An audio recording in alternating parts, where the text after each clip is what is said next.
African Investment Day rencontre la diaspora francophone africaine à Paris. De l'Afrique et plus particulièrement d'une région qui nous est chère, à nous, Peace and Masons, et son bureau parisien, l'espace OADA. Donc l'espace OADA, on va quand même rappeler ce que veut dire l'acronyme, même si je suppose qu'il vous est familier. Donc l'Organisation pour l'harmonisation en Afrique du droit des affaires.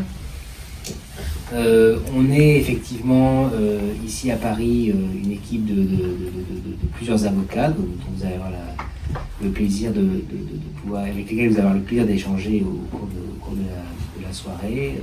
Sandra, Augustin, Hassan, Iman, moi-même, qui suis avocat inscrit au barreau de Kinshasa, Matete, donc avocat congolais. C'est bien le cas. Et donc notre ambition, pour des années, mais une ambition qui ne sera jamais assouvie, c'est de pouvoir rendre l'Afrique et son milieu d'affaires accessible au plus grand nombre, en respectant quand même quelque chose qui parfois peut échapper à ceux qui veulent faire de l'Afrique depuis l'Europe, depuis l'Amérique du Nord, depuis l'Asie, à savoir vouloir respecter les spécificités africaines, que ce soit culturelles, mais également les spécificités africaines, pour le simple et bonne raison que, comme je vous dis souvent à mes clients, n'oubliez jamais que dans ce pays où vous souhaitez investir, vous devez vous comporter comme des invités. Mais l'intérêt aussi, c'est quand même de pouvoir comprendre l'autre versant de l'investissement, comprendre aussi le point de vue des investisseurs. C'est pour ça qu'on essaye de créer des ponts, de créer des routes, de créer des chemins de fer, au sens figuré bien sûr, entre nos continents, entre des personnes qui ont un évident besoin d'investir, de diversifier leurs investissements, et des économies qui sont en demande croissante d'investissement, et là toujours dans le respect mutuel des uns et des autres. Voilà, donc je vais peut-être laisser la parole à Mirabel.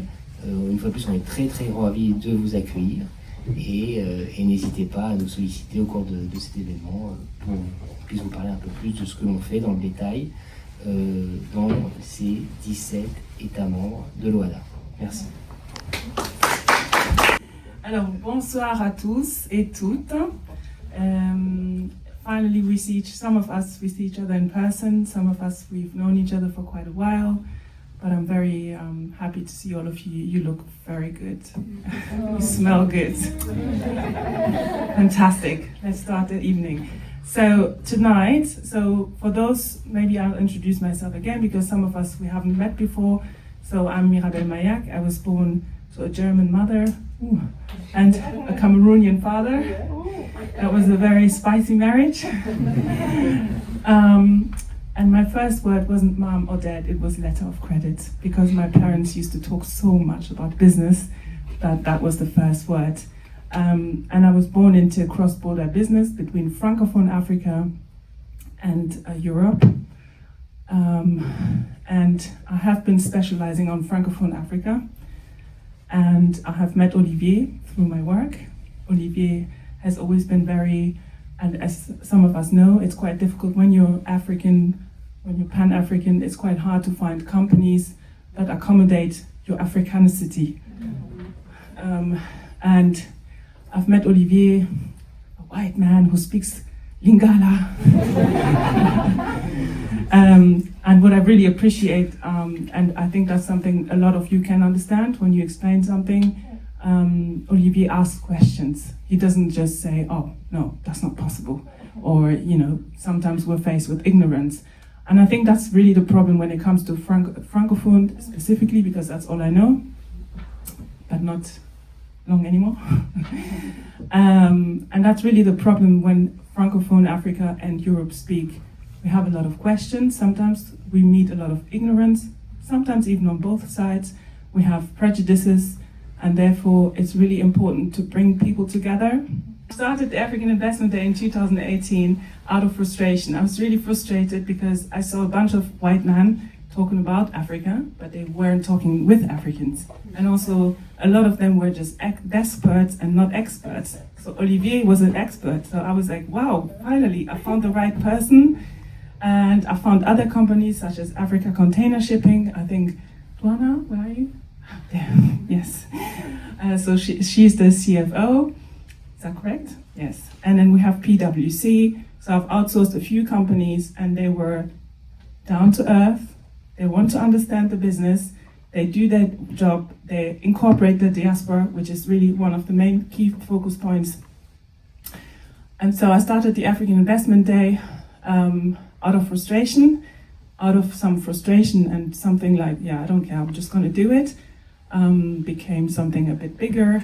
And then I met Pinson and Masons, Olivier, they came on board, and other companies. And so we've been to Germany. So this year we've done it a bit different. We're going to smaller places and smaller events, and we have a main event as usual every year, the African Investment Day. This year is going to be in Istanbul. And tonight is really about réseautage or networking, coming together, exchanging. So please, if you see someone you haven't met before tonight and you don't know, do yourself a favor, don't be French, just go and speak. Okay. So this is the last small event that we're having. The next one is Istanbul, and then the last one will be in Liechtenstein, where we're going to talk big money with the big boys. So thank you so much for all of you that are here tonight, for all of you that have made the effort. Some of you came from quite far, to trust me as well, and to trust the event. So that's the story. I've been to Gambia, which is an Anglophone country, a couple of months ago. I was in Senegal, hopped on the bus, it was quite easy. A few hours later, I was in Gambia, and I was very charmed by Gambia, not Gambian man, Gambia. And Gambia is surrounded by Francophone African countries. And I did think that Gambia was quite nice in terms of investment. They have everywhere else in Africa, the youth is young, and I think it's a great place for people when they want to start, when they don't really have any sort of experience, especially for investors that are not French speaking. Sometimes it can be a little bit daunting. So Gambia is a really nice place, and I'm very happy that His Excellency has agreed to attend. He couldn't make it tonight, so he sent his excuses, but he has sent his first secretary, and he's here tonight. He's going to speak exceptionally about this country surrounded by all these French African countries. And it's important as well to put this on the map, because many investors might invest in Francophone African countries, but they might also toy around with Anglophone countries. So where best to discuss this than here. So thank you so much, and I'm asking you to come on stage, please. Good evening. On behalf of my ambassador, His Excellency Ibrahima Kamara, Ambassador of the Republic of the Gambia in France. Up to yesterday, he was supposed to be the one here, but due to some circumstances, he couldn't make it, as Mirabel has rightly said, and he sent me in. I am, as he said earlier, First Secretary, but I'm also responsible for trade and investment. So I think that explains why he decided to send me here. And as I've been assigned to talk about my country, that's our fate. We are a very small country. We always have to explain ourselves. But I think we are not so unknown now. But you know, in our language, in the Mandinka language, we speak many languages in the Gambia, national languages, about 10. But the biggest one is Mandinka. They say Cairo, Makao, Manwara, meaning the sound of peace is not big. So normally you are in the news for the wrong things. But if it is peaceful, you are hardly heard of. So, and that's our trait. Gambia is a very peaceful country. That may be the reason why a lot of people don't hear about it. But I don't agree that people don't know us a lot. Because if you know Senegal, you can't look at the map of Senegal without seeing the Gambia. So you might ask, what is that line? Some people say, okay, Gambia is in Senegal just like the tongue in the mouth. Okay? So every other, we have borders with only Senegal, except on the Atlantic Ocean where we border with the United States. Okay? If you want to go that west up to the Americas, just to say that on land, Senegal is the only border. And that's something that raises curiosity. How did it come about? And I have my ways of explaining it. It may not be diplomatically sound, maybe the Senegalese won't agree. But we were discovered before Senegal. There was Gambia before Senegal. I know, that's some history. But anyway, it's all modern Gambia we're talking about. Before the advent of the European, Gambia, Senegal, Mauritania, Guinea-Bissau, Guinea-Conakry, Mali, West Africa were all the same because it was just Ghana Empire replaced by the Mali Empire, replaced by the Songhai Empire, and that means the same country. Up to the advent of the European who came as explorers. And then the exploration was for trading interests, you know, these empires go out trying to expand their markets and look for things to take back home. I think that explains empire. And then unfortunately, the trade was not, it didn't start with very nice trade in humans. So what we have left that trade behind. Now we are talking trade of equals.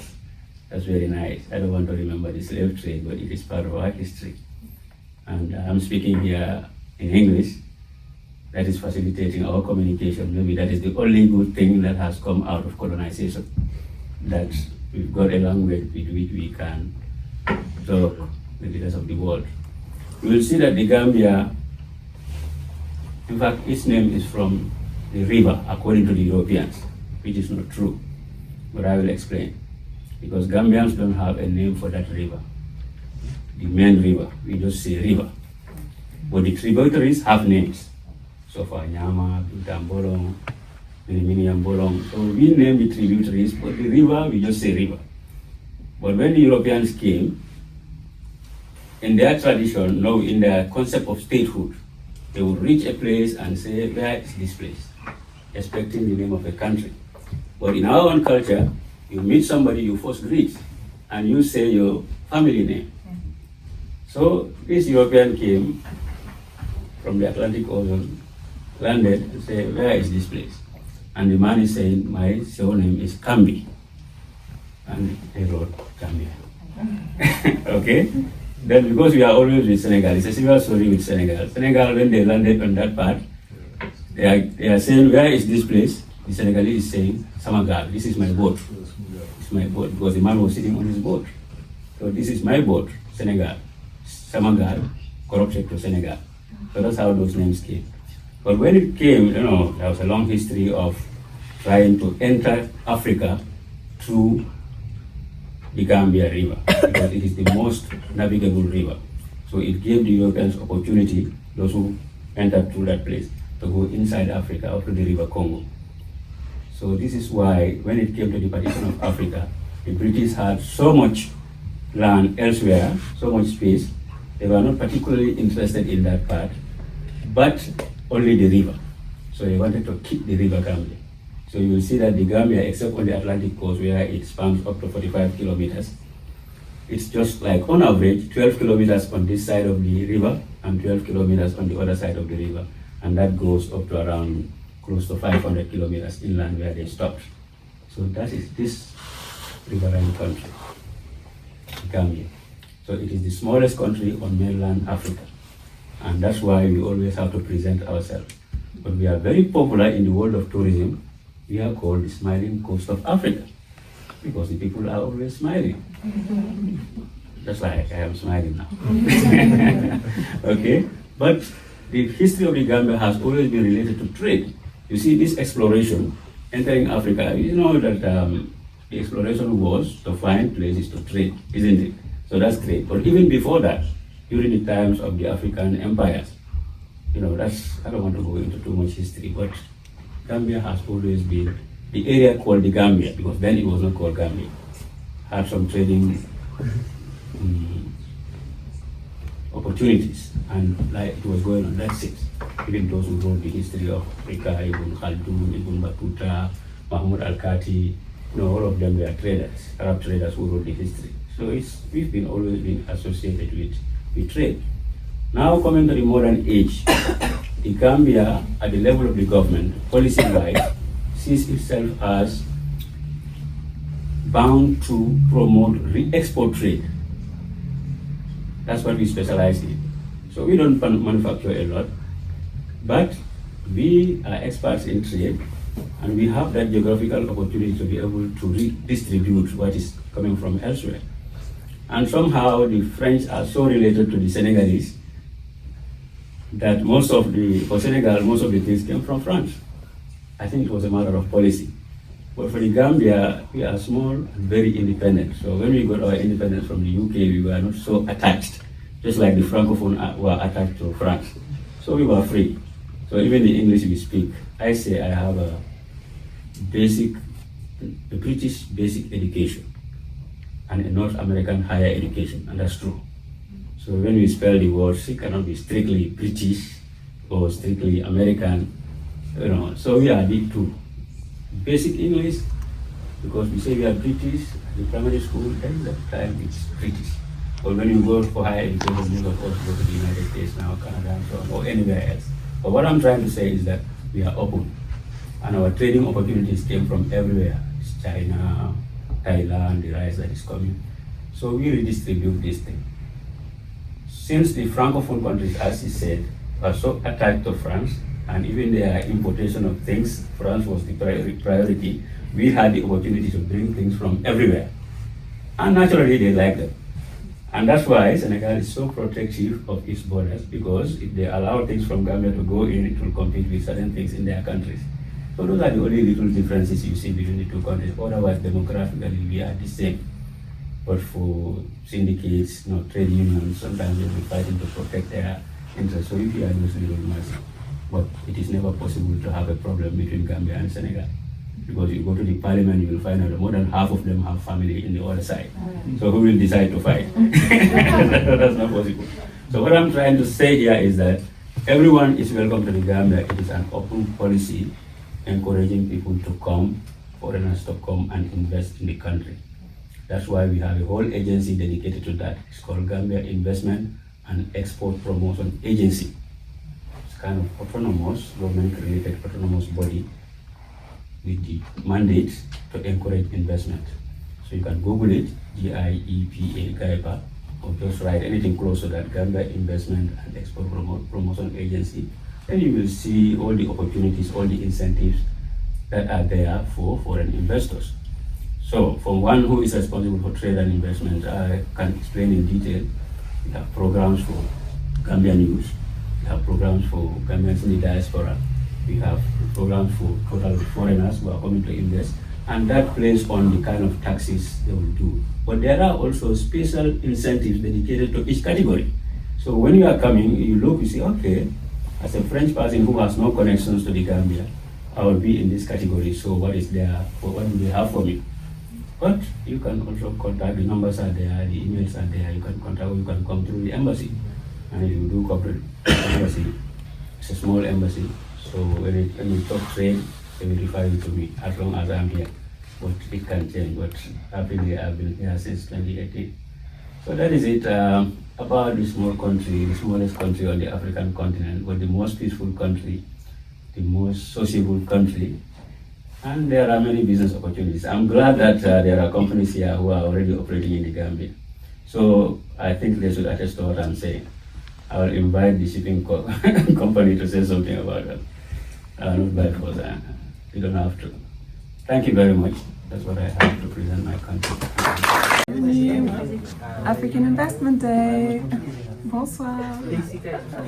J'espère que tout le monde va bien. Je vous salue et j'espère qu'on va vous voir à Istanbul au African Investment Day où on va parler de l'Afrique francophone et le seul pays anglophone, la Gambie.